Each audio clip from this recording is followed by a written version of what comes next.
70년간 유지해온 동맹이 흔들리기 시작했습니다. 미국은 우방의 얼굴 대신 청구서를 꺼내들었고 유럽은 그 앞에 속수무책으로 설 수밖에 없었죠. 바로 오늘의 유럽 이야기입니다. 왜 역사상 가장 긴 평화동맹이 거래의 언어로 바뀌었을까요? 2025년 독일의 공장 굴뚝은 하나씩 꺼져갔고 그 빈자리엔 중국산 전기차가 조용히 파고들었으며 안보와 제조라는 두 축이 동시에 흔들리는 유럽 대륙의 위기. 이는 어딘지 한국과도 굉장히 닮아있는데요. 지금부터 함께 파헤쳐보도록 하겠습니다. 20년 전 경제학자 제레미 리프킨은 단언했습니다. 유럽이 미국을 넘어설 것이라고. 촘촘한 복지망, 안정된 민주주의, 강력한 제조업이라는 새 기둥 위에 세워진 유럽 드림은 전 세계의 부러움을 샀죠. 그런데 2025년의 유럽은 그 선언을 비웃기라도 하듯 전혀 다른 얼굴을 하고 있었습니다. 독일 폭스바겐은 내수 공장 폐쇄를 선언했고 수만 명의 노동자가 거리로 쏟아졌습니다. 프랑스에서는 연금 개혁 시위가 해를 넘겨 이어졌고 재정 적자는 이미 위험선을 돌파했습니다. 하지만 숫자보다 먼저 무너진 건 따로 있었습니다. 바로 유럽인들의 자신감이었죠.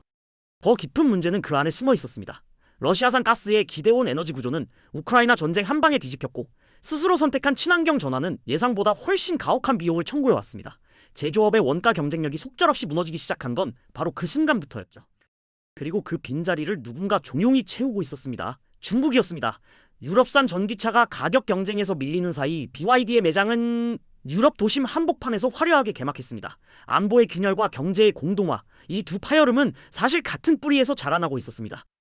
유럽의 번영은 결코 우연이 아니었습니다. 대서양과 지중해를 낀 지리적 위치는 수백 년간 교역의 중심축이 되었고 촘촘하게 뻗은 철도망은 서울에서 부산까지 거리를 수십 번 이어붙인 듯한 대륙을 하나의 경제권으로 묶어냈습니다.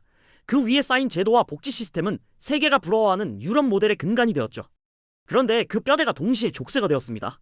촘촘한 복지망은 재정을 서서히 잠식했고 강력한 노동보호법은 기업의 구조조정을 가로막았습니다. 보기만 봐도 제조업이 경제 전체의 4분의 1을 떠받치는 구조였는데 한 축이 흔들리면 전체가 기우는 취약성은 이미 설계도 안에 새겨져 있었던 셈이죠.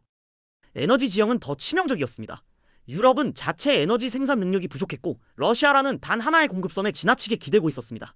파이프라인 하나가 끊기자 공장이 멈추고 가정의 난방비가 치솟았죠.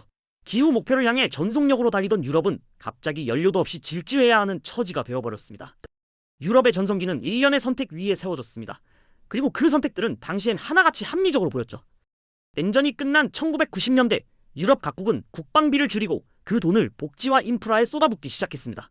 미국이 NATO를 통해 안보를 보장해주는데 굳이 총을 살 이유가 없었으니까요. 평화의 배당금을 챙기는 가장 영리한 방법처럼 보였습니다. 에너지도 마찬가지였습니다. 독일은 인접한 러시아에서 파이프라인으로 가스를 끌어오는 길을 택했습니다. 값싸고 안정적이었으며 그 에너지를 바탕으로 제조업 경쟁력을 세계 최고 수준으로 끌어올렸죠. 러시아와의 경제적 상호 의존이 오히려 평화를 담보할 것이라는 믿음도 있었습니다. 복지 역시 같은 논리였습니다. 높은 세금을 걷어 촘촘한 사회 안전망을 짜는 모델은 유럽인의 삶의 질을 세계 최상위로 끌어올렸고 내수 소비를 탄탄하게 받쳐주었습니다. 누구도 이 구조에 의문을 품지 않았죠. 문제는 이 세 가지 선택이 모두 하나의 전제 위에 서 있었다는 겁니다. 세상이 지금처럼 계속 안정될 것이라는 전제. 그 전제가 흔들리는 순간 합리적 선택들은 일제히 청구서로 변했습니다. 그 선택들은 실제로 작동했습니다. 적어도 한동안은요. 단일 시장과 유로화 출범 이후 유럽은 거침없이 팽창했습니다. 독일은 세계 제조업의 심장으로 군림했고 2000년대 중반 한 해 수출액은 한국 전체 GDP에 맞먹는 수준까지 치솟았죠. 프랑스는 럭셔리와 항공우주로, 북유럽은 복지와 기술 혁신으로 각자의 자리를 단단히 굳혔습니다. 유럽 모델은 세계가 부러워하는 성공의 교과서였습니다. 그런데 성장의 엔진이 빠르게 돌수록 그 안에서 조용히 다른 무언가도 함께 자라고 있었습니다. 복지 확대는 고령화와 맞물려 재정을 조금씩 갉아먹었고 제조업 호황은 저임금 이주 노동력에 점점 더 깊이 기댔습니다. 러시아 에너지 의존도는 해마다 높아졌지만 아무도 문제 삼지 않았죠. 성장의 과실이 넘쳐흐르는 동안 구조적 균열은 소음에 묻혀 보이지 않았습니다. 2010년 그리스 재정 위기는 그 균열이 처음으로 수면 위에 고개를 내민 순간이었습니다. 하지만 유럽은 이를 한 나라의 방만한 재정 문제로 봉합했습니다. 설계 자체의 모순을 직면하는 대신 봉합을 택한 것이죠. 그 선택이 다음에 올 청구서를 얼마나 키워 모았는지 당시엔 아무도 몰랐습니다. 2022년 2월 러시아가 우크라이나를 침공했습니다. 그 순간 유럽이 수십 년간 외면해온 균열들이 일제히 얼굴을 드러냈습니다.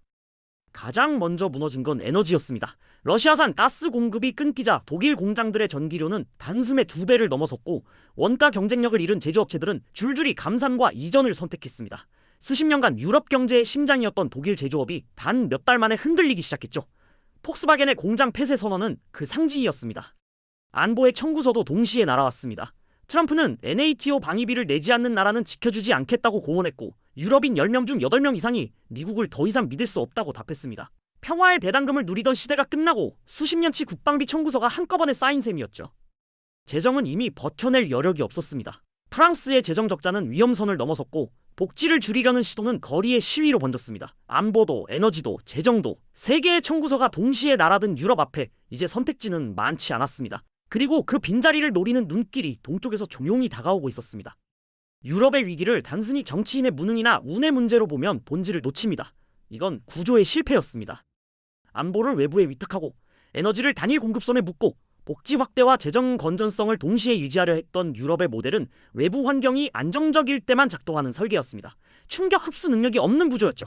그리고 충격은 반드시 옵니다.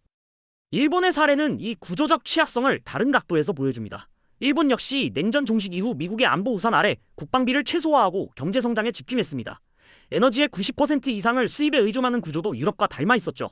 그러나 일본은 2010년대부터 에너지 다변화와 방위비 증액을 종용히 시작했습니다. 구조적 취약성을 일찍 인식하고 선제적으로 움직인 차이, 그것이 지금 두 지역의 온도차를 만들어냈습니다. 유럽이 놓친 건 결국 타이밍이었습니다. 균열의 신호는 이미 2010년대에 충분히 보였습니다. 그리스 위기, 브렉시트, 포퓰리즘의 부상.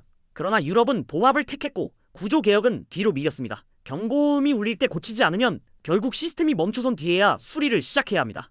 그 비용은 언제나 훨씬 가혹합니다.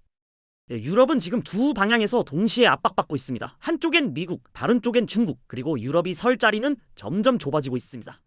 미국은 이미 태도를 바꿨습니다. 트럼프는 NATO 방위비를 내지 않는 나라는 지켜주지 않겠다고 공언했고 그린란드 인수 요구는 동맹을 거래로 보는 시각을 노골적으로 드러냈습니다. 유럽인 10명 중 8명 이상이 미국을 더 이상 신뢰할 수 없다고 답한 건 감정의 문제가 아니라 현실 인식이었죠. 70년 동맹의 청구서는 이미 발송됐습니다. 중국은 그 틈을 정밀하게 파고들었습니다. BYD는 유럽 도심 한복판에 매장을 열었고 중국산 전기차의 유럽 시장 점유율은 빠르게 치솟았습니다. 미국 AI에 반발한 유럽 기업들은 딥시크 같은 중국산 오픈 모델로 갈아타기 시작했고 헝가리와 세르비아는 이미 1대1로의 깊숙이 포섭돼 EU 내부에서 중국의 목소리를 대신 내고 있습니다. 유럽연합의 균열은 브뤼셀 외교관들조차 탄식할 만큼 깊어졌죠. 독자 방위력 구축, 에너지 다변화, 기술 주권 확보. 유럽이 손을 놓고 있는 건 아닙니다. 뒤늦게나마 방향은 잡았습니다. 그러나 연간 2천억 유로가 필요한 방위 독립은 재정이 이미 한계에 다다른 나라들에겐 고무한 숫자에 가깝습니다. 자구책이 실제로 작동할지 아니면 또 다른 봉합에 그칠지는 지켜봐야 알 수 있습니다. 다만 한 가지는 분명합니다. 시간은 유럽 편이 아닙니다. 유럽의 실패는 나쁜 선택이 아니라 좋은 선택을 너무 오래 믿은 데서 비롯됐습니다. 안보를 맡기고 에너지를 의존하고 복지를 확대하는 것, 각각은 합리적이었지만 세 가지가 동시에 흔들릴 때를 대비한 설계는 없었습니다. 외부 충격에 버틸 여력을 스스로 갉아먹으면서 번영을 누린 셈이었죠. 한국은 이 구조와 너무 닮아 있습니다. 제조업 비중은 독일보다 높고 안보는 미국에 기대며 핵심 교역국은 갈등 중인 중국입니다. 유럽의 오늘이 낯설게 느껴지지 않는다면 그건 단순한 우연이 아닙니다. 결국 우리에게 남는 질문은 하나입니다. 균열의 신호가 보일 때 구조를 바꿀 것인가? 아니면 봉합을 택하다 청구서를 받아들 것인가? 오늘 영상이 유익하고 재밌으셨다면 구독과 좋아요 부탁드리겠습니다. 영상 제작에 큰 힘이 됩니다. 다음 영상에서 뵙겠습니다.